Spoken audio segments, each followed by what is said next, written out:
اور اپنا مال ان کے لیے پیش کیا ہے۔ اللہ مہاجرین کے بارے میں فرماتا ہے اولئک هم الصادقون، یہی سچے لوگ ہیں، اور انصار کے بارے میں فرماتا ہے اولئک هم المفلحون، یہی وہ لوگ ہیں جو کامیاب ہیں، فلاح پانے والے ہیں۔ اب رب ذوالجلال تو ان کے ایمان کی گارنٹیاں دے، اور آج کچھ نام نہاد لوگ اپنے آپ کو مومن کہہ کے کہ ہم جو ہیں بڑے محب اہل بیت ہیں اور ہم سے بڑا کوئی ایمان کا ٹھیکیدار نہیں، اور پھر ان شخصیات کے معاذ اللہ ایمان پہ شک کریں، تو وہ لوگ ہماری صفوں کے اندر وہ ایمان کا لبادہ اوڑھ کے موجود ہیں۔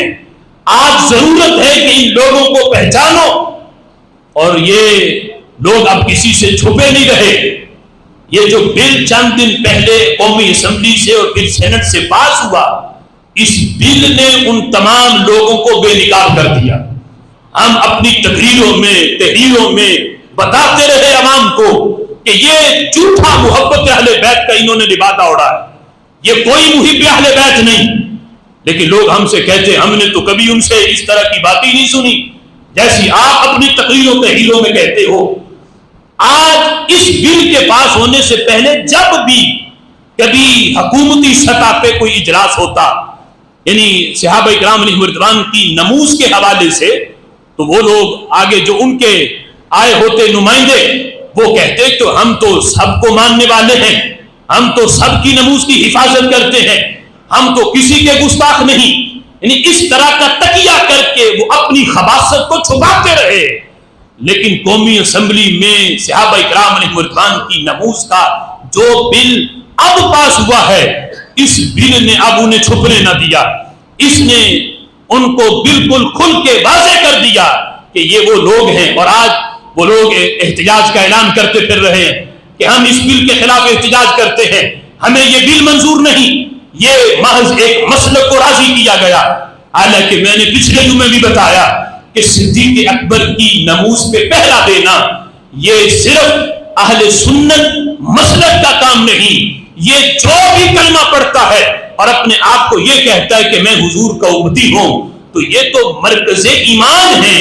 یہ تو صدیق اکبر ہوں، حضرت مولا علی ہوں، حضرت بلال حبشی ہوں، حضرت ابو سفیان رضی اللہ تعالی عنہ ہوں، یا حضرت امیر معاویہ رضی اللہ تعالی عنہ ہوں، یہ سارے اصحاب رسول اللہ کی نسبت کی وجہ سے ہمارے ایمان کا مرکز ہیں۔ ہم حضور کی نسبت کی وجہ سے آل سے بھی پیار کرنے والے ہیں، اصحاب کی نموز پر بھی پہرا دینے والے ہیں۔ اب دیکھو یہ قانون، یعنی اس بل کے پاس ہونے سے پہلے ہمارے آئین کے اندر یہ قانون اس وقت بھی موجود تھا، لیکن اس کی حیثیت یہ تھی کہ جو بھی رسول اللہ صلی اللہ علیہ وسلم کے اصحاب، آپ کی اہل بیت اطہار یا ازواج مطہرات یا بنات رسول صلی اللہ علیہ وسلم، ان شخصیات کی کوئی توہین کرتا ہے معاذ اللہ، تو سزا یہ تھی آئین کے اندر کہ اسے 3 سال کی قید میں ڈالا جائے، یا تو یہ سزا تھی، یا سزا یہ تھی کہ 3 سال اس کو قید کیا جائے اور ساتھ اس کو جرمانہ بھی کیا جائے، یا یہ تھا کہ صرف جرمانہ کیا جائے اور 3 سال قید نہ ہو۔ یعنی یہ 3 سزائیں مختلف تھیں، یا تو دونوں سزائیں، اب یہ جج پہ ڈیپینڈ کرتا تھا کہ وہ جس طرح کی چاہے سزا دے سکتا ہے، یا فقط جرمانہ کرے یا 3 سال کی قید سنائے یا دونوں سزائیں۔ آئین میں اگرچہ یہ سزا موجود تھی، یہ الگ بات ہے کہ یہ بھی ایک المیہ ہے کہ ویسے تو ہمارے ملک کے اندر 295 کا قانون بھی موجود ہے، اور وہ گستاخ جن کی گستاخی ثابت بھی ہوئی، وہ آسیہ ملعونہ جیسی خواتین کہ جن کی گستاخی ثابت بھی ہوئی، پھر سزا سنائی بھی گئی، لیکن افسوس یہ ہے کہ اس پہ عمل درآمد نہیں۔ آج تک کسی کو بھی اس سزا کے تحت پھانسی کے پردے میں لٹکایا نہیں گیا۔ اگرچہ یہ قانون بھی ہمارے آئین کا حصہ تھا کہ گستاخ صحابہ کی سزا 3 سال ہے، لیکن اس کے اندر کمی تھی، کجی تھی، اس لحاظ سے کہ دوسری طرف ہمارے آئین کے اندر یہ چیز موجود ہے کہ اگر کوئی بندہ کسی پارٹی کے لیڈر کی توہین کرتا ہے، کسی وہ سیاسی پارٹی ہو یا مذہبی پارٹی ہو، کسی بھی پارٹی کے لیڈر کی توہین کرے تو اس کی سزا یہ ہے کہ اگر وہ ثابت ہو جائے توہین اس لیڈر کی تو سزا یہ ہے کہ 10 سال اسے قید میں ڈالا جائے۔ اب دیکھو، لیڈر کی توہین پہ سزا تو 10 سال ہو، اور صحابہ اکرام علیہم رضوان جو مرکز ایمان ہیں، اہل بیت اطہار جو مرکز ایمان ہیں، حضور کی ازواج امہات المؤمنین اور بنات رسول، ان کی گستاخی کی سزا صرف 3 سال ہو، لیڈر کی توہین ہو جائے تو 10 سال قید۔ اس لحاظ سے اس قانون کو چیلنج کیا گیا، اور یعنی یہ کافی دیر اس پہ بحث و تکرار ہوتا رہا۔ اور دوسری طرف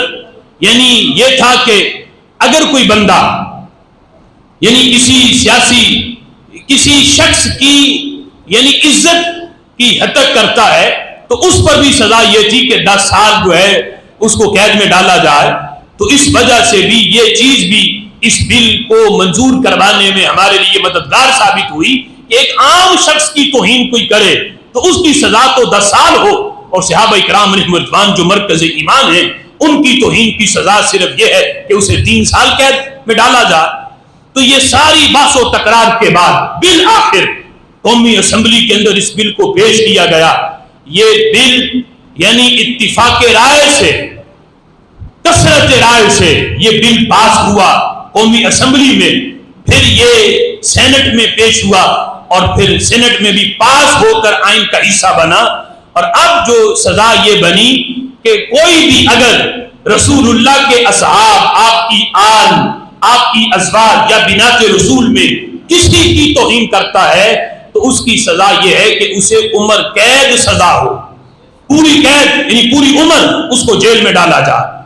اور کم از کم سزا، پھر آگے اس پہ بھی آگے شکے ہیں کہ کم از کم 10 سال ہے، یعنی عمر قید کی بھی آگے پھر تفصیل رکھی گئی کہ 10 سال سے کم نہیں ہو سکتی۔ آگے پھر اوپر جتنا بھی جج جو ہے اس کی ثوابدید پہ ہے کہ وہ جتنی بھی سزا یعنی پوری زندگی کے لیے عمر قید میں بھی اس کو ڈال سکتا ہے، لیکن کم از کم 10 سال ہے۔ اور یہ قانون نبی پاک علیہ الصلوۃ والسلام کی اصحاب کی نموز کے لحاظ سے اور اہل بیت اطہار کی نموز کے لحاظ سے ہم سمجھتے ہیں کہ یہ بہت بڑی کامیابی ہے جو رب ذوالجلال نے اہل سنت کو عطا فرمائی ہے۔